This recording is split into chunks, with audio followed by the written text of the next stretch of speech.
Hi, my name is Bill Andrews, Tiered Backup Storage. Today, we're going to talk about how to recover from a ransomware attack. So what happens is the threat actor, as you know, encrypts the data on the primary storage. Then they attack the backup storage and delete the data on the backup storage. How do they do that? Well, they could compromise the backup media server.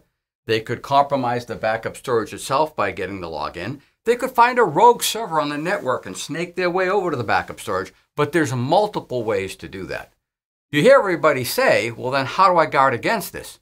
And they talk about, how about if I have a total air gap, another copy of the data that's not on the network?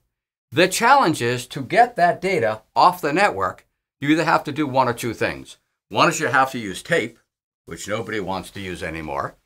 Or two, you have to keep reconnecting whatever is here, let's say this is disk, to the network so that you can copy the data. So guess what? You are on the network at times. There is never a time when it's truly an air gap.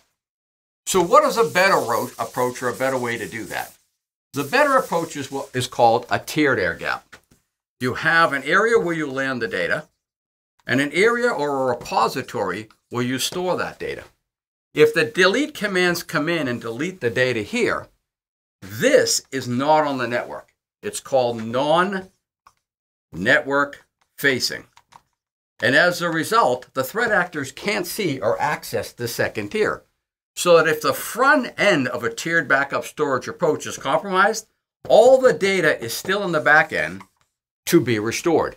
This is called a virtual air gap. So what you want to look for ransomware recovery is a situation where the system is tiered with a front end zone, disk cache landing, if you will, in order for the backups to come into, and then a repository tier that is totally not network facing so you can restore after the ransomware attack. Again, this is Bill Andrews from ExaGrid. Thanks for joining.